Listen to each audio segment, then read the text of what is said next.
In this video, I'm going to introduce you to the learning platform for AI-assisted math and programming. And let's start with case 0. So in this case, you're asked to just provide some simple information, add some numbers, and basically figure out what the different buttons do. So here's question 1. Assign the value 3 to variable x. Also check what happens when you assign 3. So not a number. Let's try that. Let's run the code. Running the code literally just does that. Let's check the code, see if it runs, see if there's any error messages. It can take a second, and there we go. All right, now let's try to do this as a string. And it's going to give me a warning here because there are some tests that are run while you're using the run code button. It might be looking for the variable to be of a specific type. So in this case, it's saying, hey, that's not of type int. So this should hint to you, the user, to say, you know what, oh, maybe that's not what I should be doing. So let's convert this back to an int, and here it looks like we're fine. So if I feel comfortable, I can go ahead and submit. If I'm confused about what I'm trying to do or what I should be trying to do, you can try taking a hint. If you just want to get rid of the output that's being shown, you can click on clear output. And when you click on the submit button, you get one shot at this, right? So suppose this is my best guess. I hit submit and it says, no, you didn't get it right. Well, that's it, right? So you don't get another chance to do a new submission. You can run it again and you can try to see if your new code passes, but that would not be taken as the answer that you actually submitted, right? So the first time you hit submit, that's the answer that's going to be stored, and that's the answer that's going to be evaluated and scored. All right, let's see what happens. All right, it says I'm a coding rockstar, not a bad start for such a relatively small step. So it says, yes, this was the solution. That's the same thing we had. We're good to go. Now there's question 2, and we'll just go through this pretty quickly. It says assign the value 7 to y, assign the value x plus y. So here we're using variables, including the one from the previous step. So it's able to look back at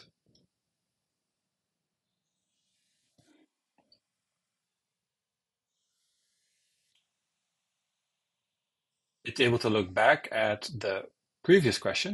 And you'll notice here at the bottom, right below the question, it says this question depends on the code in 001. So we could have redefined x here, but we don't need to because it's going to take this code and run it as part of its evaluation of question 2. All right, so I've done as asked. Let's try running the code. Gives us 10, looks good. I'm pretty confident that this is going to be right, so let's give it a shot. Submit the answer, and we get that the test passed. Excellent. All right, so that's Python. We can also do R code in this platform. So just show you what that looks like. It's the same exact input that's being asked. So I'm going to just run the code first just to check if everything's okay. Looks like it's okay. Looks like I did what was asked in the question. Let's hit submit. And again, we get a nice green set of text. Same thing we were asked to before, but now in R. So we're going to assign y the value of 7, and z is going to be x plus y. Let's run that. That looks good as well. Let's submit. And we get a good answer here too. Okay, so that's sort of part 1, just working through the buttons, figuring out what they do, answering the questions. And now we're going to move on to see what a GitHub extension would look like. So you're all signed up for GitHub. You've got your accounts. And now the link is provided here that will give you access to an extension. There are 2 invites here to accept an extension, and they depend on which cohort you're in. So I'm going to click on this one right here, open it up in a new tab. It's going to take me to GitHub Classroom, and I see the user ID I'm going to use for this video over there. I'll say yes. All right, and then it's going to ask me if I want to accept this assignment. I do. Accepted it. This is going to take a minute before it is able to provide me with access to this extension. I should just be able to refresh my browser, and and then it shows up. There it is. So this is now a repository that was created for me. I'm going to go take a look at it, and I'm going to work on it and complete it. So I have this repository that I want to bring down to my local VS Code running attached to the Docker container. So I'm going to click on code and then get the Git URL that I need. Let's switch over to VS Code. I'm going to open up the command palette and type clone, and that'll get me to git clone. And I'll paste in the information that I need, press enter, and I'll put this in my Git directory. So it should go ahead and clone, and then it's going to ask me, hey, do you want to open this up in a new workspace? Yeah, let's do that. All right. There's already a workspace file in here. We can just ignore this. We don't need it. All right, so let's close this. So this is all the information that you will have downloaded, and now our task is to make some changes to both the code template notebook and the code template R file. So let's start with the Python file. So open that up.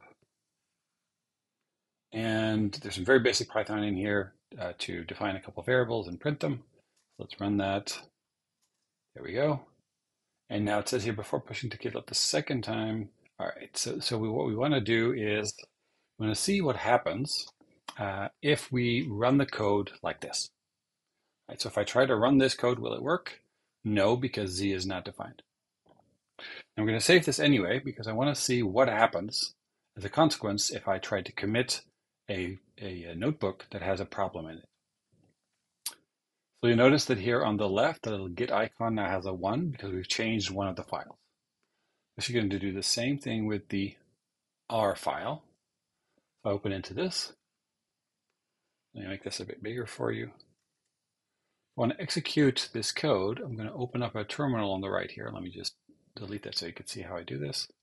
So I'm going to press control backtick, or you can use the menus at the top where it says terminal. You can click on that and open up a new terminal. And so here, I'm going to make this a bit wider. Type R. It's going to start R for me. So now I can copy and paste the code, or I can press Command Enter. That will run the code, and you'll see here that it prints 10, just like we expected. And I'll again make that deliberate mistake here, saying print Z without Z being defined. It's going to give me an error again. If I haven't saved it, I can see that from the white button here. So I'm going to go ahead and save that. I can do that through the menus or Control or Command S, depending on your OS.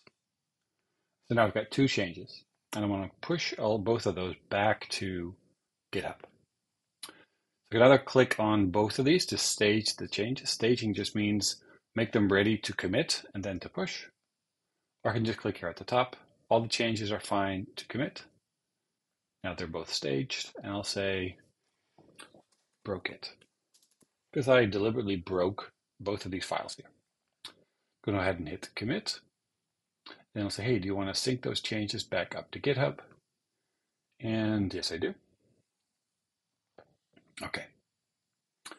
So you see the Git icon now no longer shows that any files need updating and pushing. So let's go back to our repository where we just were. And what we should see, yes, here there's two files, two updates. They were just updated just now. I can click into this and see that indeed I made these changes. Same thing with the notebook. Actually, the notebook should be displayed in a pretty nice way. You can see that there's an issue here. All right, very good. So let's click on Actions now and see what we get. Right, so this just ran a couple seconds ago. Let's click on it. Click on the broken link, doesn't matter which one you choose. Build, and you see that it actually started with the R script and never got around to running the Python script. Okay, and here, what does it say? Error process. Oh yeah, okay, so here it is. Error in object Z not found. So this is exactly the error that we were anticipating and the error that we saw when we ran this locally. All right, so now I'm going to go back to VS Code and I'm going to fix these problems. I'll do this one first so you can see what the output looks like. If we only fix the R code, we should pass by that, but then still hit the issue with the Python file. Right, so now if I define Z and then print it, all is well. So now there's only one file that's changed. I'll stage this, commit. Oops, I should have put in a message first. Okay, now it's not letting me do that. So I made a mistake earlier where I did the following. I staged the file I wanted to make changes to, and I hit commit. But now what happened is that the version control system sort of seems to lock up.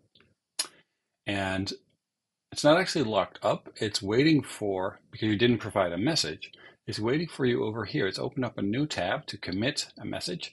And so here, if you add something like fixed R code template, and then save that and close it. Now it's actually, the commit has gone through as expected. So you shouldn't need to do that. You should just provide a message directly here, and remember to do that before you click on commit, and then there won't be any issues. But if you forget by any chance, then it's going to pop up another tab for you where you enter the message over there. All right, so let's go ahead and sync these changes. And yep, it's synced. Okay, and now let's go back to see where we are. All right, so it's running this latest set of tests that we provided, and it's struggling. Why? Because it now hits the error that we still left over in the Python notebook. Okay, so now it's passed the R script, so let's click on that. Scroll down. Hey, all our tests are passed. Excellent. But we hadn't deliberately not fixed the Python script yet, so now we go back one more time to VS Code. We are going to go on ahead and open the notebook. And here we're going to make sure that Z is defined. Run that, run that. We're all set.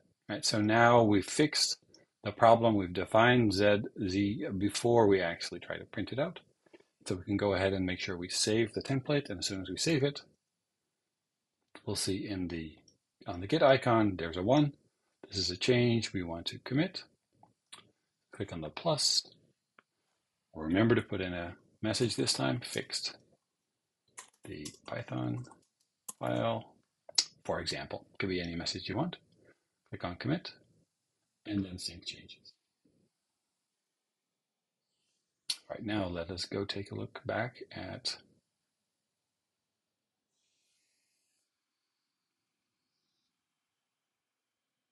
actions. See where it's latest. There it is. This is where our actions are being run. So it literally just started. Let's check on fix the Python file. It's already processed, which is nice. So everything has a nice check mark. We'll check on the Python script. Yep, looked like that all went through. The tests passed. Let's take a look at the home page. And what you'll see here is a nice green check mark that indicates that the tests that were run on the code all passed. And at that point, you are done with this case. So that's the process. You get an invite to clone a repo. Go ahead and clone it down to VS Code. Open up the files, follow the instructions, push them back up to GitHub. Right, so edit, save, stage, commit, and push. And then go back to GitHub and click on Actions to see if the tests that were being run are passed. If not, look at the messages that were there, right? So let's do that one more time. Here we had an issue with when we fixed just the R code template, click on Build here, and it said, oh, there's an issue with the Python script. What was the issue? There we go. Let's go and fix that. All right, I hope this is helpful. If you have any questions, please be sure to post them on Piazza.